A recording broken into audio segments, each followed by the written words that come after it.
Up and answer them live. Do we have any questions to start with? We had one question that was already posed about will the classes, will the teachers be recording the classes? Yes. Well, The 2 p.m. live classes, I think that's what the parent's probably referring to. Yes, that is the intent. Now, getting technology to work, it may not always be 100% perfect, but that's what we hope to do, is that they record their live class every week and then they can post that on their pages.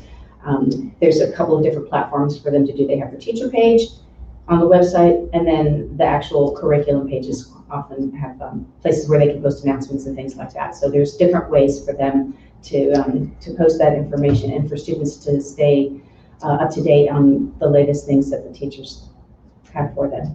And it's not just the 2 o'clock hour class, because teachers have that 9 to 12 block that they'll be determining what they want to do. They'll go and working with students individually or in groups online, but those will also be recorded. Yeah, they might have a special presentation, science demonstration. A couple of the teachers have asked me, well, can I do this separately from my live class? I'm like, sure, you just post that and let the students access that as they can. So there's multiple ways that we can implement instruction. Instruction's not just that 1 hour per day per week. I mean, it's meant to be going on all day. It's just that we had to put that kind of structure in place so that the teachers had a chance to meet with all of their students and then also give them individual attention. Right, and I know we always focus on math and English, but we all realize there's other subjects. So like during that 9 to 12 hour, for instance, culinary is a good example. Chef might make a meal of some kind, and film himself and put that up there so that, it might be live and then also be recorded, but there's a lot of ways it'll get done. All right, sounds good. We don't have any additional questions just yet. In the interim, if you could maybe go over again how the school day is going to work for those who might still have questions. Okay. All right. I think I can give the general, and Dr. and Mrs. Kelly can give the, or Mrs. Dr. Kelly can give the detail. But, essentially the way the day is going to work, there's, the first part of the day, which is the 9 to 12. And that's the time when our math and English teachers and special education teachers will be available for students to come in to do their in-person learning.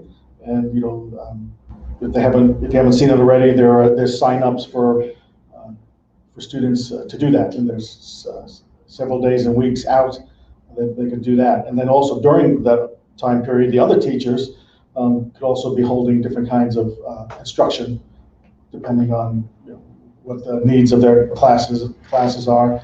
And then in the afternoon, that's where the actual live class for everybody is. So so all 4 blocks will have their own day for an actual live whole group instruction versus in the mornings when it's more tailored to small groups. So I don't know if there's something you want to elaborate on there, or. I was thinking that people a lot of times have questions about, well, how do they know what to do when? So the teachers are going to put in a daily or weekly plan. So teachers were collaborating yesterday on, a uniform means of communicating that information to the students so that nobody gets lost. And so there's particular places for them to click on their platform for them to see, like, oh, this is the week's plan. This is what I have to do today. This is what I have to do tomorrow. So it really helps the students kind of stay focused on their lessons and things that they have to do. And remember that one of our goals is to teach students how to learn, how to be independent. That independent work time, that's always been part of of our mission, really. It's not just the sage on the stage and teacher lecture. It's not meant to be that way. The teachers are the content area experts. They explain things. They're facilitators. And then this is I think it's a really good preparation for what's going to be required of them as adults, both on the job, if they go to college. Most colleges have a mixture of hybrid courses anyway. I mean, even before all this happened, my high school students that went to the local community college, there was always an online aspect to their college course. So I think it's just part of life. And so this is a really good way for the students to learn safely. They've got a huge support base with us. We've got all of our, not only our content area experts, which is the teachers, but we have our support staff as well. So the entire EC department has their own way, their way of communicating and their delivery. We have the guidance department, and then we have various and sundry extra supports, like Mr. Dr. Kenner, who is, he teaches his own class, but he's also the support for any computer issues. So if you get locked out of your password, you forgot what your password was, he can reset it for you, and that sort of thing when it comes to computer issues. So we have all the support for you, and as the questions arise, once you get started, this first week is going to be getting to understand the system, and it's just an orientation week. Honestly, it's going to take a little while for everybody to get used to this new way of doing things. Yeah, I guess the key takeaway there is we will not be leaving our students flapping in the wind. They will have support. It may not always be in-person support, but they will have the support they need to be successful. As I told the group yesterday, the goal is we will not be at home forever. At some point, this pandemic will end, and we'll be back in the building. So we want to. So the hope is that the students are setting up their day as close to what a regular school day would be like, so that it's not a shock to the system when we eventually do get back into this building. The other question I'm anticipating that parents might have is about attendance. Now, Department of Public Instruction has given us some guidance about how to take attendance, and we can take attendance in any number of ways. They want two-way contact. That's what it's called, two-way contact. And that means it can be between the student and the teacher, the parent and the teacher. It can be via text message. It can be email. It can be a discussion board submission or an assignment completion. There's any number of ways to count attendance for that course, including advisory. So remember, we have advisors that are assigned to each student in addition to their 4 subject teachers. So each student really has a team of 5 professionals that are at their beck and call. And I hope, what I've told students over the last couple of days for orientation is that don't feel like you're bothering anybody. Email us, call us, and if you can't get a hold of somebody, let us know. All of our contact is on the website. You can email me directly. You can email Principal Ross directly. But we've got everybody is here for you.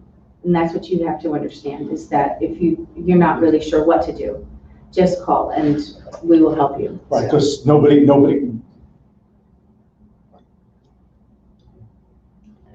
letting you finish. I was gonna say, nobody's been shy before about contacting me and Mrs. Kenner when, if they feel like they haven't had the contact with their parents or staff, so there's no point in starting to be shy now. So that's what we're here for. So again, re-emphasize, if you think someone's ignoring you, not getting a hold of you, whatever the issue is, just contact us and we'll get it done. Okay, so we have had a couple of parents actually request information about schedules. Have schedules been sent out, or will they come out during the week? How's that going to work? So they should have been sent to everybody. Now, we did print some out for the students to pick up with their computer. So for returning students, they have a computer already and their schedules are there, but we can always email them as well.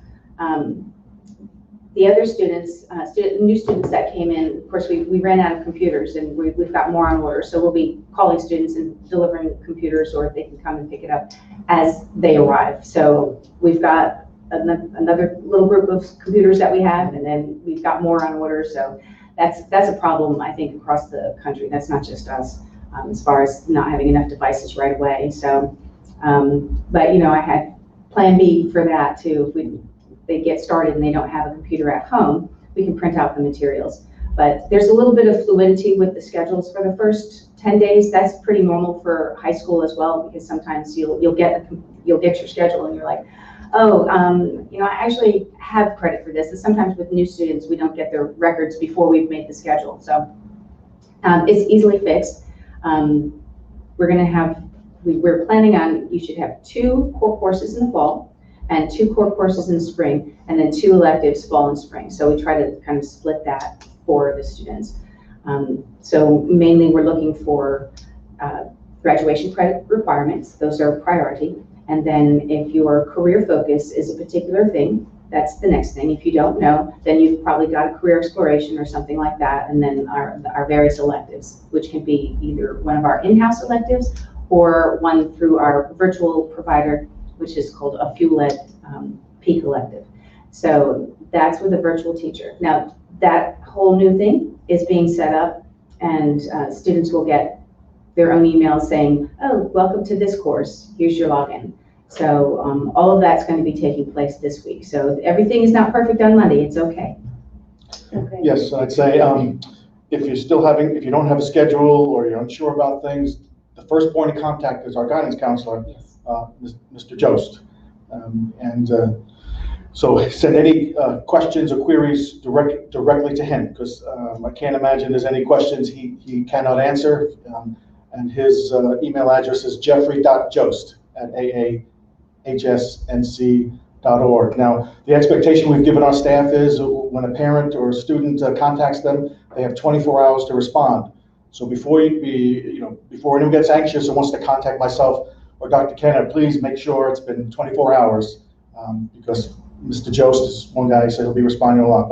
But after 24 hours, if you haven't got a response, then please feel free to contact either one of us. Good information. So the next question is, what website do they use to see their daily work?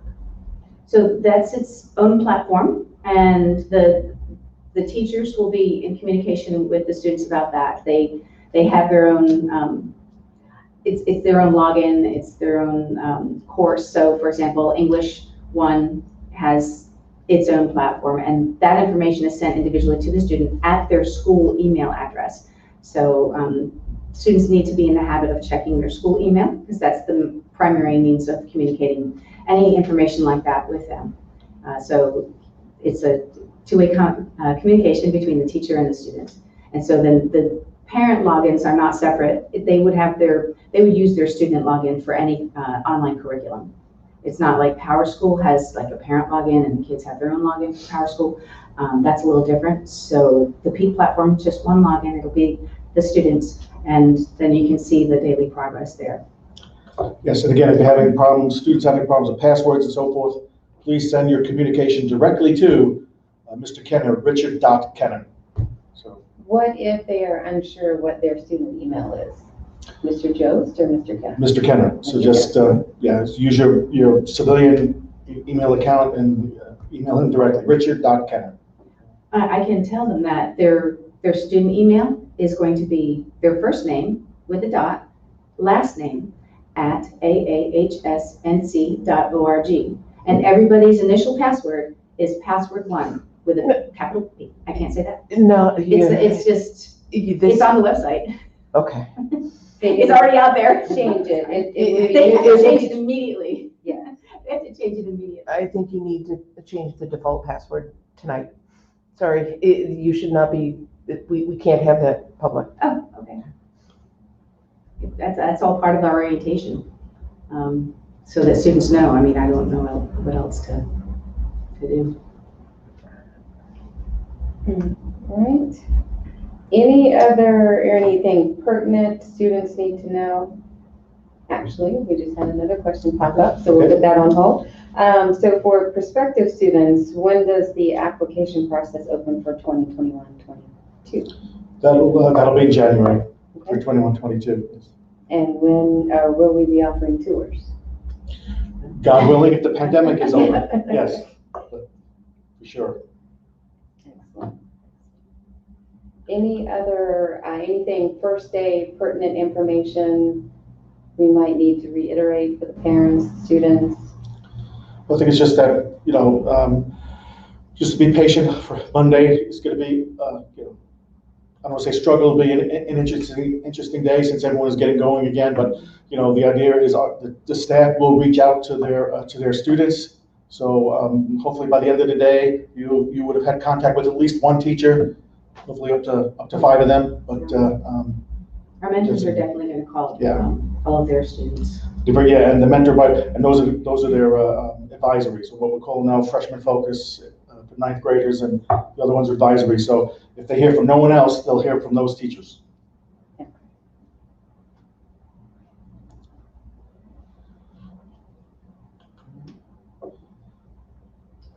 And I know we went through what the typical school day is going to be like. I believe, so what would be the start of the school day, I guess, maybe go through that. What time should students be prepared to log in and get started every day? Okay. I'd say 9 o'clock. Yeah, because, if we were back in the building, school would start at 8, we'd have advisory from 8 to 8:45. There's no reason to be online for that, so I think 9 o'clock is a reasonable time. And as I've been mentioning to students, and research backs me up because I saw some of it yesterday, is that they should plan their day to be at their computer working the whole day as if they're at school, so that they're steadily doing their work, they're keeping up, they're available for their teachers and when the teachers need them. And then again, it's not the shock to the system when we eventually come back to the building. They'll be used to working 6-7 hours a day again. And what about an update on where we are with sports? It's a good question. It's been published, and I'm going to defer to our athletic director, Mr. Kenner, but the sports will happen. I mean, we don't have football, but the athletics is supposed to start back up in November. So the sports will happen again. There's going to be a condensed season for all of the sports. So I would, again, I would direct anyone to Mr. Kenner directly for specific questions about specific sports, but they will occur, will be condensed, and same thing with practices. So again, that's contact richard.kenner for those specifics. Yeah, so everything's just been pushed back, basically. Yes, pushback and condensed. Definitely condensed. Yeah. Like we don't have football, but you know, schools that have football, it's down to I think like a 7-game, maybe an 8-game season. Yeah. So it's really shortened. And later than they would normally be. Yes, but they still follow. So like you know, we don't have football, but you know, we have basketball and wrestling. So those, if memory serves me right, and don't hold me to this, but I think it's like wrestling will actually be in the March-April timeframe because it'll follow. You know, so basketball and wrestling will follow the fall sports in that early winter timeframe. So. Okay. All right, and so I know another question we've seen is we have the shorter time for students that will be on campus for in-person, the limited in-person instruction, and that is the second half of the day. No, the first half. First half of the day. So is, for those students that are here the first half of the day, what is the, is there lunch available? Yes. For those students? There will be for those students who need lunch, and they'll have to sign up for that. You know, so in other words, if we provided lunch for them last year and they're still eligible, we would do this. We would do the same. So those students will be here from 9 to 12:30. And then of course, if they're not on the free reduced lunch, that would be up to their parents. You know how they. Are we going to have my hot lunch box like we did last year? Yeah, I'm going to have to contact them because we didn't know when we're going to be in school or how that's going to work. But yeah, that's something I will. Something parents can sign up for. But you know, I'll follow up with them on Monday and get that out there. So if parents want to do it, but you know, again, we don't even know if the restaurants we had last year are even functioning anymore. So I don't want to promise that until I speak to them and they find out how many, you know, because they use local restaurants. So until we can determine which restaurants are open, are still functioning, then I don't have the answer to that. So I would plan for, if you're not on free and reduced, I'd plan on bringing your own lunch until we can verify there are restaurants that'll still participate in there. And again, we will have, you know, cold lunches for our students who require that. All right, good information. You know, and I think, well, we're thinking about the same thing for transportation. There'll be students who will need that even during the morning. I think they've worked that out directly with our transportation director. Yeah, they choose transportation needed on the Sign Up Genius. Right. And then that goes to Mr. Gearhart. Yeah, So Mr. Gearhart, yeah. So again, if you have specific transportation questions, the parents want to contact our transportation director, and his email is james.gearhart. And that's Gearhart, James.Gearhart. And I should remind parents, you know, if they're coming to school, you remember we have to follow all these COVID protocols, which include like bus drivers taking temperatures and all this. So I don't, you know, nobody should be shocked about that because we must follow those protocols. So what I'm asking there is everyone to be cooperative. Please, you know, bus drivers have a hard enough time. We don't want to be arguing with bus drivers when they're trying to take your temperature and those kind of things, which I know we wouldn't do because we're a very cooperative school with very cooperative kids who love their bus drivers. Love that bus, right? Everyone loves that bus. So yeah, so they're all doing it for your safety. So yeah.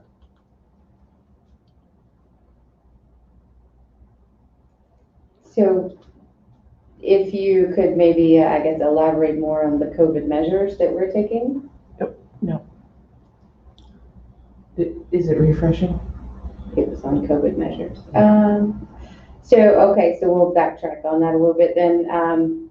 What time should students start looking for assignments on Monday, and how frequently do they need to look for notifications regarding assignments? I would say log in at 9 o'clock.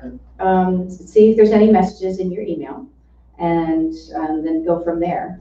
If you've received login information for any of the platforms, go ahead and try to log in there and see if there's an announcement on that page. So there should be something in the school email of the students that is directing them. And if not, then they'll refresh. I know that the teachers were working all week, they're working all weekend. They should be sending out some sort of information to students, and I know that the system itself generates emails for them to log into their courses as they're being enrolled in them. I'd also recommend, don't be shy. If you get on there, you don't see anything, you know, you've got your emails, so go, hey, Mr. Wolf, just let you know I'm here, you know? Yeah, So, I mean, that's it too. You can just say, two-way. hey, I'm here. What would you like me Right, to 'cause do remember, today? communication's gotta be two-way. Yes. So yeah, there's nothing wrong with letting them know that you're on standby, waiting for the work if you haven't received anything yet, so. And everybody should have in their email an invitation to a 2 o'clock class for first period. So that's the first live class, and so that's really like the first formal thing that they'll have. But they should check their email before then and see if they can get started on anything. If there's anything for them to read, or any videos for them to watch, or that sort of thing. So. Okay. And another question we have here, can students sign up for both math and English face-to-face learning in the same day? No, because they're separate classes, so. Yeah, the kids aren't moving around the building. They come and they stay in that one room. I mean, that's one of the protocols that we have to limit the movement in the building. Yeah, and it's not a half and half. I mean, they're signing up for the 3 hours of math or the 3 hours of English. So there'll be different days. Yeah.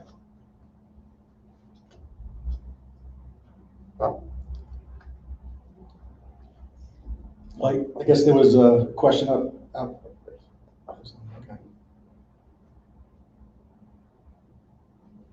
Okay, and yeah, so that was kind of going back to the question we asked before. For the students who didn't receive their schedule, Yeah, they need to contact Mr. Jost, email Mr. Jeffrey.Jost, and explain the situation to him, and then remember, give him 24 hours to respond before you contact myself or Mrs. Kennedy. And all student email accounts are currently active. Everyone Yes. should be able to. Yes. So their first homework is to go in there and make up their own password. Got it. And I guess earlier there was a question about what the protocols would be for COVID. If you'd like to elaborate on the measures that we've taken here in the school. Well, I guess in general, what the teachers, staff and students. So first they get their temperature taken. Exactly. So the first thing that's going to happen when they unload, their temperature is going to be taken outside before they ever get into the building.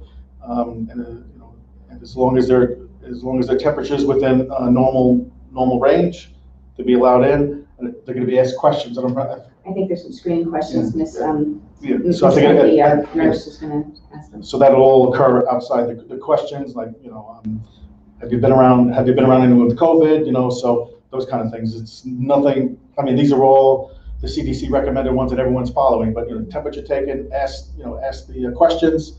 That all works through. Hand sanitizers over there. Right. They come in the building. They have to sanitize. Always remember, everyone's going to be sanitizing for everything. Yeah. And the mask stays on. They're going to have the mask on during the day. They follow. We have the footprints and the lines for them to follow. And they go to their classroom. Yep, and they stay there. They're 6 feet apart. Mm-hmm. There's only 9 places for them to sit. There's only 9 kids in the room at the same time. So. And that's why we'll only have 36 kids in the building, because we have to follow those guidelines and they have to be 6 feet apart. So that's where the 9. So in a class, what you'll find is they'll find 9 desks spread out 6 feet apart, and the 10th desk, of course, is the teachers. So. And for students who may have forgotten a mask or don't have one, do we have masks? We do have some, yes. We don't have an ever-ending supply of them, but we do have them there. And just suggesting, if you use one of ours, because you can't return it. I mean, but ideally, if you had to use one of ours, and if you felt so inclined, maybe you know, provide a replacement, but I don't know how that works with, I don't even know if that's allowed, so I'm thinking off the top of my head, but never mind, disregard that one, because I don't know what forget about that. Sounds like a nice idea, but not under these conditions. Yeah. So, finally, I guess our last question for everyone would be, after this broadcast, if there are still questions, what should parents or students do? Oh, they, again, our new, as I mentioned in my phone call last night home, our new website's a very powerful communication tool. So there is a place right on the website for them to ask questions, like a contact us. So put them in there, and the way our website works right now, if you put something there, it comes directly to me. So now it doesn't mean I'm going to answer it. I may forward it to the right person who needs to answer it, but you could be rest assured all of those come to me, and I will do something with them. And any final thoughts before we close out? We're looking forward to a great school year. We're excited to get started. We're excited about our new curriculum. We're excited about our offerings. We're excited about these new opportunities for our returning students and for all of our brand new students. And we're so happy to welcome them to Apprentice Academy. And they're part of our family. This school community is like a family. And so welcome to the AHSNC family. Yes, and I'd say, I know we all wish we were back in school, but we're not there. If we all cooperate, if we're cooperative, flexible, and patient, we're going to get through this, because to our former, our last year students and our all new students, trust me, you have made the right decision. This is the best high school in the state of North Carolina, bar none, because I can't stand being second to anybody. So I could assure you, if we're not there yet, we're going to be there. We're going to be there soon. We offer courses here that you will not find in any other school in the great state of North Carolina. So I'm just saying, be patient, be flexible, and we'll get through it all, and we'll make sure we help you get through it. Because I got 40 kids I got to graduate in May, and we're going to do it. Yeah. All right. Very exciting. All right. So again, that website is aahsnc.org. Thank everyone for joining us. Thank you for everything that you guys do for us. The parents are an integral part. Yes. So absolutely. Thank you. Can't do without them. Yes. Join that PTO. Yeah, that's right. Join the PTO. All right. Goodbye, everybody. Bye.